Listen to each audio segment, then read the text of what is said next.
In the land of Calabar, there once reigned a mighty king known as Udwak the First. He was a formidable ruler who had expanded his kingdom by conquering the surrounding nations. His conquests were ruthless. He had slain the elderly and the feeble while enslaving the able-bodied men and young girls, forcing them into labor on his farms and until their last breath. King Udwak had a vast harem of 200 wives, yet none of them had borne him a son. As he grew older, his subjects began to worry about the lack of male heir. They suggested that he take a wife from a lineage known for its fertility, specifically the daughter of a spider, renowned for its numerous offspring.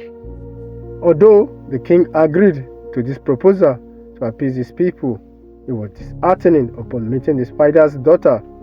Her appearance was considered ugly by the standard of the royal court, which was attributed to her mother's history of giving birth to many children simultaneously. Nevertheless, he married her, adding her to his existing wives.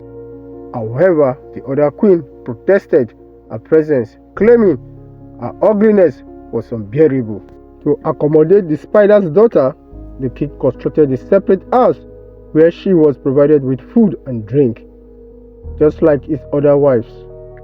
The court ridiculed her for her appearance, but she possessed a hidden beauty. She was born with two skins, a secret that her mother had promised to protect until a specific time, allowing her to remove the ugly exterior only at night and wear it again before dawn. One of the king's senior wives was aware of this secret and feared the king might discover it and fall in love with the spider's daughter.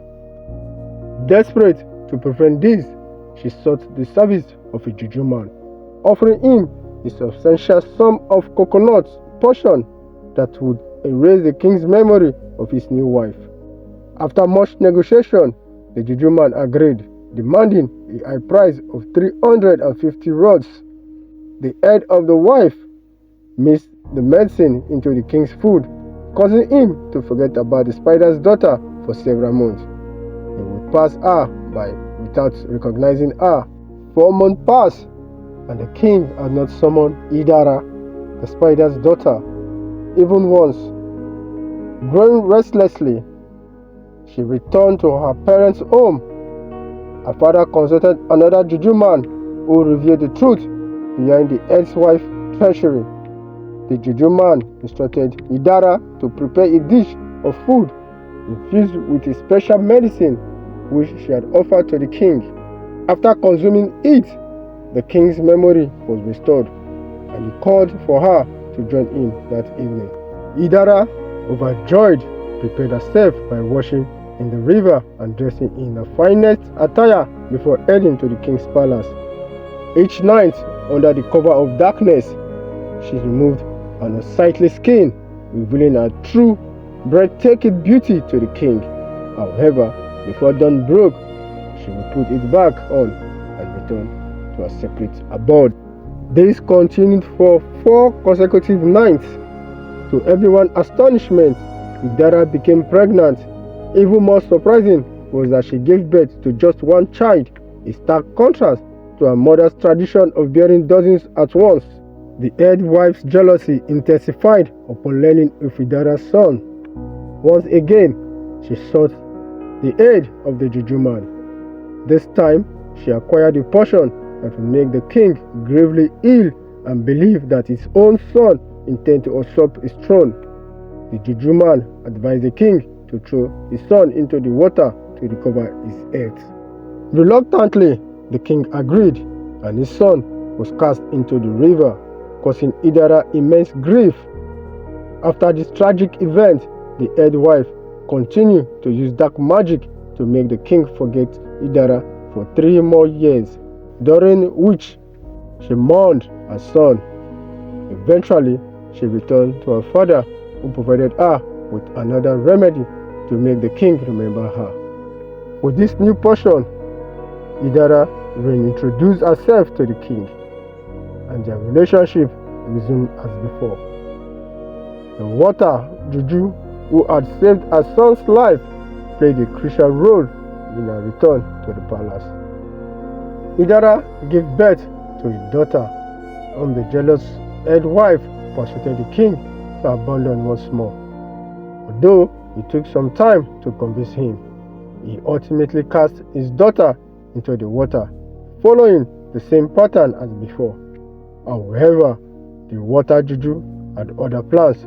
He encouraged the young men of the kingdom to hold regular wrestling matches in the marketplace, and he told Idara's son, who had grown strong, to participate. It was arranged that a grand wrestling match would take place with the strongest men invited, and the king and his head wife were expected to attend.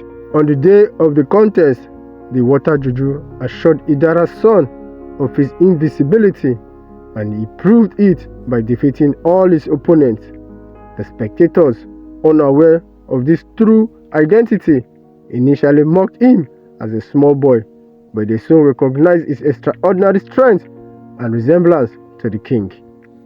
Having emerged victorious, Idara's son was awarded prizes by the king and invited to dine with him. During the feast, the head wife attempted to seduce him, hoping to make him her husband since the king was aging. The wise young man, however, saw through her intention and left as soon as he could. Returning to the water juju's dwelling, he shared his experiences. The water juju advised him to request a favor from the king due to his newfound favor. He proposed that the entire kingdoms convene to hear a case with the guilty party facing execution by the igbos in front of the people. The king readily agreed to his request and summoned all his subjects for the trial. Meanwhile, Idara's son revealed his true identity to his mother and informed her that the time had come for her to discard her ugly skin. On the day of the trial, Idara, now revealed in her full beauty, sat quietly in a corner of the square without anyone recognizing her. When the trial began, the king and his head wife took their seats, and the king explained that they had gathered to address a serious issue brought forth by the young man who had won the wrestling match. He declared that if the verdict went against him, he would offer his life to the igbos, but if it favored him, then the guilty party, whether it was himself or of his wives, would meet the same fate. The young man walked around the square, receiving approval from the people.